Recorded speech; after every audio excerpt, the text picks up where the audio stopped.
Hi viewers, welcome to our channel. ప్రస్తుతం మనతో పాటు టీడీపీ స్పోక్స్ పర్సన్ ఏఎస్ రావు గారు ఉన్నారు. వారితో ఒకసారి మాట్లాడారు. సార్ నమస్కారం. సార్ జగన్మోహన్ రెడ్డి గారు నేను ఒక ఛానల్కి ఇంటర్వ్యూ ఇచ్చారు. ఆయన మాట్లాడుతూ షర్మిల గారు అండ్ రేవంత్ రెడ్డి గారు వీళ్ళిద్దరినీ కూడా చంద్రబాబు గారు ఆడిస్తున్నారు, వాళ్ళకి సంబంధించిన రిమోట్ ఈయన దగ్గరనే ఉంది, ఈయన ఎలా చెప్తే వాళ్ళు అలా నడుచుకుంటున్నారు అంటున్నారు. మరి దీంట్లో ఆయన చేసిన ఈ ఆరోపణలో మీ ఒపీనియన్ సార్?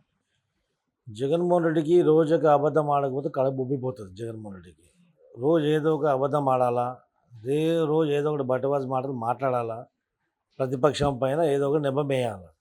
మాకేం సంబంధం షర్మిలతో, మాకేం సంబంధం రేవంత్ రెడ్డితో, మాకేం సంబంధము? ఇప్పుడు మేము ఉన్నది ఎన్డీఏ కూటమిలో మేము ఉన్నాము. ఈ కాంగ్రెస్ పార్టీ ముఖ్యమంత్రి తెలంగాణకు రేవంత్ రెడ్డి. కాంగ్రెస్ పార్టీతో మాకేం సంబంధాలు? ఇప్పుడు ఈ రాజకీయంగా కాంగ్రెస్ పార్టీతో ఏ విధమైన సత్సంబంధాలు మాకు లేవు. రేవంత్ రెడ్డి కూడా మాకు ప్రతిపక్ష పార్టీ కింద లెక్క. మరి షర్మిలతో మాకు సంబంధము? మీరు ఒకరినొకరిని పొడుచుకొని ఒకరినొకరు చంపుకొని మీరు ఉన్నటువంటి పంచాయతీ తీసుకొని బజార్లు వేసి, ఇంట్లో విషయం తీసుకొని బజార్లు వేసి మొత్తం కుటుంబాన్ని బజార్కి ఇచ్చుకొని అందరికీ మీకున్నటువంటి బుడద మొత్తం పంది బుడద బోల్డ్ వచ్చి అందరికి అంటించినట్టు మీరు అంటించుకున్న మీ ఇంటి బుడద అంతా అందరికి అంటిస్తే దానికి ఎవడేం చేయగలుగుతాడు? ప్రజలు చూస్తున్నారు మీరు ఏ విధంగా వివరిస్తున్నారు. అది సంబంధం ఉండి మీకేమో సాక్ష్యాధారాలు ఉంటే, వాస్తవాలు ఉంటే మాట్లాడాలి. అవాస్తవాలు ఏదో ఒక రోజు తెలుసు, కానీ ప్రతిరోజు అవాస్తవాలు మాట్లాడుతూ ఏదో ప్రజలు నేను చెప్తే నమ్ముతారంటే అది జగన్మోహన్ రెడ్డి యొక్క అపోహ మాత్రమే. ఓకే సార్, అంటే చాలా సందర్భాల్లో ఈయన ఈ ఇష్యూని చాలా రైజ్ చేయడానికి ప్రయత్నించారు. చాలా స్పీచ్లో ఆయన చెప్తారు, డైరెక్ట్గా బీజేపీ తోటి, ఇండైరెక్ట్గా కాంగ్రెస్ పార్టీ తోటి చంద్రబాబు నాయుడు గారు అంటే లింక్ పెట్టుకున్నారు, అందుకే మొత్తం కలిపి ఉన్న ఓడించడానికి ప్రయత్నిస్తున్నా అని చెప్పి ఎన్నో సందర్భాల్లో చెప్పడం చూసాం. ఆ ఛాన్సెస్ ఏమన్నా పాసిబిలిటీస్ కనిపిస్తాయి సార్? ఎవరితోటి? డైరెక్ట్గా డైరెక్ట్గా బీజేపీతో పొత్తు పెట్టుకున్నారు, ఇండైరెక్ట్గా కాంగ్రెస్ పార్టీతో సపోర్ట్ తీసుకొని వైసీపీని ఓడించడానికి ప్రయత్నం చేస్తున్నారు. అవసరమైంది కాంగ్రెస్ పార్టీతో అక్కడ? మాకు కాంగ్రెస్ పార్టీ ప్రమేయం ఎంత ఉంది ఆంధ్రప్రదేశ్లో? కాంగ్రెస్ పార్టీకి పడే ఓటెంత? 100 కంటే కూడా తక్కువ. అట్లాంటప్పుడు అలాంటి పార్టీ మాకు అవసరమా? ఈ తల్లి కాంగ్రెస్ పిల్ల కాంగ్రెస్ కలిసి మా కూటమిని ఎరగొట్టాలని చెప్పేసి జగన్మోహన్ రెడ్డి ప్రయత్నించాడు. ఈ కూటమి నుంచి ఎవరు పోలే. ఈ కూటమి కలిసి ముందుకు వెళ్తుంటే ఆయన కుయక్తులు సఫలీకృతం అవ్వట్లేదు. ఆయన పన్నాగాలు పంటుంటే అది ఫెయిల్ అవుతున్నాడు. ఎవడు కలిసి వస్తున్నాడు? కేపాల్ లాంటి వాడు తప్ప ఇంకెవడు ఆ పార్టీతో కలిసి లేదు. దానికి ఏం చేశాడు? పోయి అక్కడ తల్లి కాంగ్రెస్ తోటి కుమ్మక్క అయిపోయి వాళ్ళకు ఒక ప్యాకేజ్ ఇచ్చి, ఇక్కడ మా బిర్యానీకి హలీంకి ఇక్కడ ఉన్నటువంటి దానికి బ్రాండ్ అంబాసిడర్గా ఇక్కడ ఉన్న ప్రజల చోల పువ్వు పెడుతోని ఇక్కడ టైంపాస్ చేసుకుంటూ తిరుగుతున్న తన చెల్లెకి ప్యాకేజ్ ఇచ్చి అక్కడ పిలిపించాడు. ప్రభుత్వ వ్యతిరేక ఓటు చీల్చడానికి ఆమెను పెట్టిండు అక్కడ, అంతే తప్ప ఇంకేం లేదు. ఈ తల్లి కాంగ్రెస్ పిల్ల కాంగ్రెస్ కలిసి ఆడుతున్నటువంటి నాటకమే. సార్, దీనికి కౌంటర్గా షర్మిల గారు కూడా ఒక చిన్న కౌంటర్ వేశారు. జగన్ గారు రిమోట్ భారతీ చేతిలో ఉంది, భారతీ గారు ఆడించినట్టే ఆయన ఆడుతున్నారు అని అంటున్నారు. మరి దీనిపైన మీ ఒపీనియన్ ఏంటి సార్? ఈ జగన్మోహన్ రెడ్డికి షర్మిలకు తెలవాలి. నేను ఇందాక చెప్పినా కదా, ఓ పంది ఏ విధంగా బురదలో బోల్రి తనకున్న అంటుకున్నటువంటి బురద మొత్తం రోడ్డు మీద పోయే వాళ్ళందరికీ వచ్చిపోయే వాళ్ళందరికీ అంటిస్తుంది కదా, అదేవిధంగా ఈ ఇద్దరికి ఉన్నటువంటి వీళ్ళ కుటుంబంలో ఉన్నటువంటి బురద అందరికి అంటిస్తుంది. దానికి మాకు సంబంధమే లేదు. జగన్మోహన్ రెడ్డి భారతి మాట విననివ్వండి, ఇంకా ఎవరు బాలీవుడ్ మాట వినండి, మాకు సంబంధం లేదు. ఓకే, అంటే షర్మిల గారు జగన్ గారు ఒకటే అని మీరు అన్నారు కదా, దాంట్లో నిజంగా ప్రభుత్వ ఓటుని కాపాడుకోవడానికే షర్మిల గారిని జగన్మోహన్ రెడ్డి గారు దించారు? ప్రభుత్వ ఓటు కాపాడడం కాదు, ప్రభుత్వ వ్యతిరేక ఓట్లు. జగన్మోహన్ రెడ్డి వ్యతిరేకించే వాళ్ళు ఏం చేస్తారు? కూటమికి వేస్తారు. ఆ కూటమికి వేసే ముందు ఏమవుతుంది? ఈ షర్మిల కూడా జగన్మోహన్ రెడ్డి వ్యతిరేకిస్తుంది కాబట్టి కొద్ది ఓట్లు ఈమెకు ట్రాన్స్ఫర్ అయ్యే అవకాశం ఉందని చెప్పేసి ఆమె అది చూస్తుంది. అక్కడ ఈ కూటమికి పడే ఓట్లను డివైడ్ చేయడానికి షర్మిల అక్కడ పనిచేస్తుంది. కానీ వీళ్ళు మాత్రం వైసీపీ వాళ్ళు మాత్రం జగన్ గారి ఓట్లను చీల్చి అదే చెప్తారు కదా. మరి ఇప్పుడు జగన్మోహన్ రెడ్డి మా అన్న మంచోడు శుద్ధపూస అంటే మరి ఈమెకి ఎందుకు పడతాయి ఓట్లు? ఆ జగన్మోహన్ రెడ్డికి పడతాయి కదా. అది జగన్మోహన్ రెడ్డి వ్యతిరేక ఓటు చీల్చడానికి, కూటమికి ఒక ఓటు చీల్చడానికే షర్మిల పనిచేస్తుంది అక్కడ. దాని గురించే షర్మిలని ఇక్కడ నుంచి అక్కడ ట్రాన్స్ఫర్ చేశారు. రేపు మళ్ళీ ఎన్నికలు అయిన తర్వాత ఇంకా వేరే రాష్ట్రం ఎక్కడైనా ఎన్నికలు అయితే అక్కడికి పోతుంది షర్మిల. ఆమె ప్యాకేజ్ పొలిటీషియన్ ఆమె. Okay sir. సరే, ఇటు ఎలక్షన్ కమిషన్ చూసుకుంటే ఇంకా జగన్ గారి వైపే ఉంది అన్న ఆరోపణలు బలంగా వినిపిస్తున్నాయి. అంటే రీసెంట్గా చూసుకుంటే ప్రతిపక్షాలు ఎటువంటి కంప్లైంట్ చేసినా పెద్ద సీరియస్గా తీసుకోవడం లేదు, ఇంకా జగన్ గారి కంట్రోల్లోనే ఉంది అన్న ఆరోపణలు అయితే బలంగా వినిపిస్తున్నాయి. మీ ఒపీనియన్ సార్? ఇప్పుడు ఏమైపోయిందంటే ముఖ్యంగా ఇది ఎన్నికల కమిషన్ తప్పని చెప్తాను. ఎన్నికల కమిషన్కి ఏమైందంటే కేంద్ర ఎన్నికల కమిషన్ కానీ రాష్ట్ర ఎన్నికల కమిషన్ రాష్ట్ర స్థాయి ఒక సిబ్బంది ఉంటుంది, కానీ క్షేత్రస్థాయిలో బూత్ వారీగా ఈ యొక్క నియోజకవర్గం స్థాయిలో ఈ యొక్క ఎలక్షన్ కమిషన్కి సంబంధించిన సిబ్బంది ఉండదు. మళ్ళీ సిబ్బందికి వచ్చేసరికి వాళ్ళ రాష్ట్ర ప్రభుత్వం యొక్క ఉద్యోగులపైనే ఆధారపడి ఉంటాడు. వాళ్ళనే డిప్యుటేషన్ పైన ఈ ఎలక్షన్ డ్యూటీకి వేయడం జరుగుతుంది. సో ఏమవుతుంది, ఖచ్చితంగా ఈ అధికార పక్షంలో ఉన్నటువంటి నాయకులు, అధికార పక్షం మంత్రులు కానీ ఎవరైనా కానీ వాళ్ళతో లబ్ధి పొంది వాళ్ళకి ఇష్టానుసారంగా ఇష్టం వచ్చిన దగ్గర ట్రాన్స్ఫర్ చేయించుకోవడం కానీ, లేకుంటే ఉన్న స్థానంలోనే దశాబ్దాల కొద్దీ కొనసాగడం, ఇవన్నీకి ఆ రాజకీయ నాయకుల యొక్క ప్రమేయం, వాళ్ళ యొక్క తోడ్బలంతో జరుగుతూ ఉంటుంది.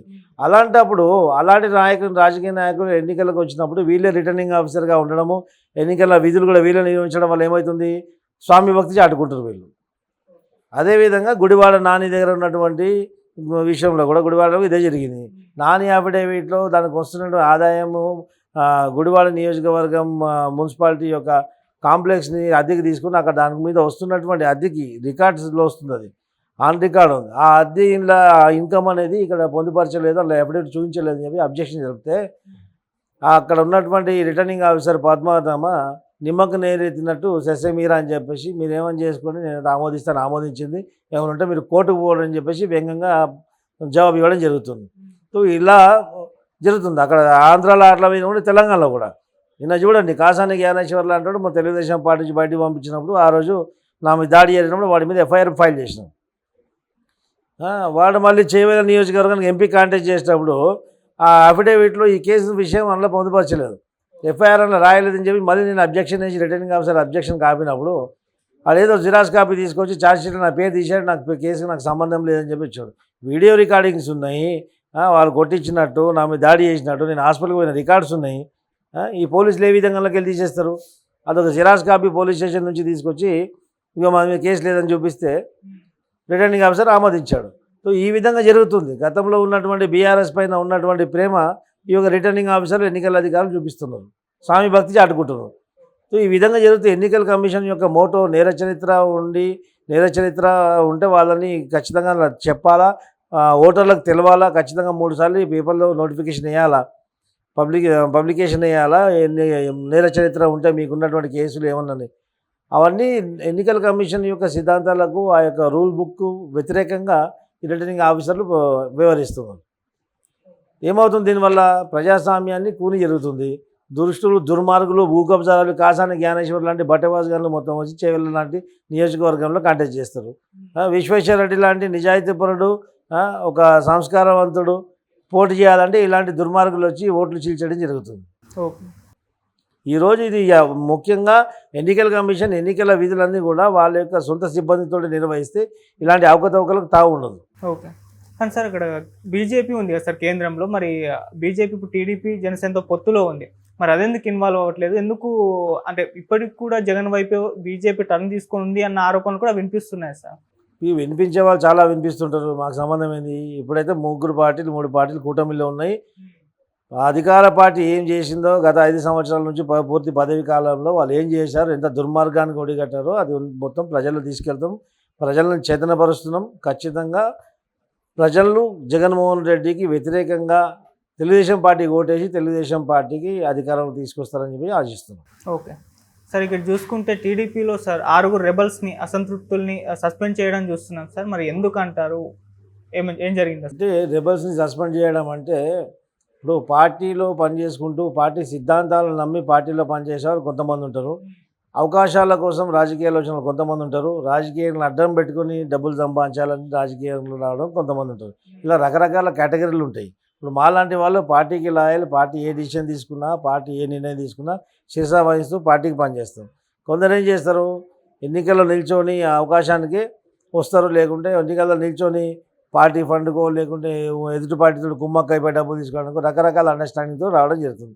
అలాంటి వాళ్ళు ఏం చేస్తారు, అనివార్య కారణం ఏదైనా కానీ పార్టీ ఒక నిర్ణయం తీసుకుంది, మనం ఈ నియోజకవర్గానికి పోటీ చేయట్లేదు, వేరే పొత్తులకు సంబంధించినటువంటి పొత్తు పార్టీ అయినటువంటి పొత్తుల భాగంగా వేరే పార్టీకి టికెట్ కేటాయిస్తుంది అన్నప్పుడు శిరసా వహిస్తూ పార్టీకి పనిచేస్తూ పార్టీ ఏ పార్టీకి అయితే ఏ అభ్యర్థికి సపోర్ట్ చేయమని చెప్పేసి బలపరచమని ఆదేశిస్తుందో మనం సాయశక్తుల మా అభ్యర్థిని గెలిపించి ప్రయత్నం చేసి గెలిపించి ఆ తర్వాత పార్టీ ముందు పార్టీ ఆదేశాలు శిరస వహించాను, నేను పార్టీకి లాయల్ ఉన్నా, నాకు తగిన స్థానం కల్పించమని పార్టీ మీద మనం డిమాండ్ చేయడంలో న్యాయం ఉంది.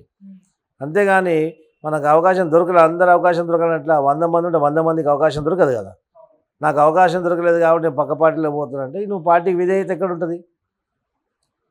అలాంటి వాడు పార్టీకి విధేయుడు కాడు. అలాంటి వాడు ఉన్నా ఒకటే ఊసిపోయినా ఒకటి. అందుకే ఊడగొట్టడం జరుగుతుంది, వాళ్ళని సస్పెండ్ చేయడం జరుగుతుంది. ఓకే సార్, ఇప్పుడు సస్పెండ్ చేసిన వాళ్ళు ఇండిపెండెంట్గా పోటీ చేస్తున్నారు. మరి అంటే మొన్నటి వరకు వాళ్ళు టీడీపీ అభ్యర్థులే, ఇప్పుడు వాళ్ళు ఇండిపెండెంట్గా పోటీ చేస్తే టీడీపీ ఓట్లు ఏమైనా చీరే ఛాన్స్ ఉంది అంటే కూటమి ఓట్లు వాళ్ళు పోటీ చేసే స్థానాల్లో? కూటమి ఓట్లు ఏం చేస్తారు?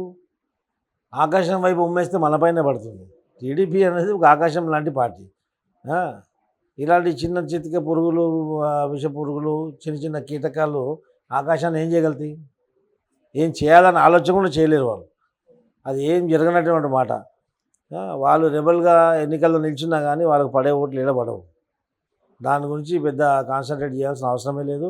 వాళ్ళ గురించి చర్చించి అనవసరంగా వాళ్ళని పబ్లిసిటీ చేయాలనుకోవట్లేదు. ఓకే సార్, ఇప్పటి వరకు అంటే అసంతృప్తులు కానివ్వండి, రెబల్స్ కానివ్వండి, వీళ్ళని చంద్రబాబు నాయుడు గారు హ్యాండిల్ చేయడంలో సక్సెస్ అయ్యారనుకోవచ్చా? రెబెల్ అనేవాడే పార్టీకి వ్యతిరేకి. పార్టీ నిర్ణయం తీసుకున్నాక నువ్వు రెబెలో పిబలో అని చెప్పేసి రకరకాల పేర్లు పెట్టుకుని నువ్వు పోటీలు దిగుతా అని చెప్పి పార్టీలు బ్లాక్మెయిల్ చేస్తే తన్ని బయటికి వెళ్ళవడం జరుగుతుంది. అంతే, ఇంకా హ్యాండిల్ చేసినా ఏముంటుంది? హ్యాండిల్ చేయడం అంటే వాళ్ళు సస్పెండ్ చేయడమే హ్యాండిల్ చేసిన అంతే.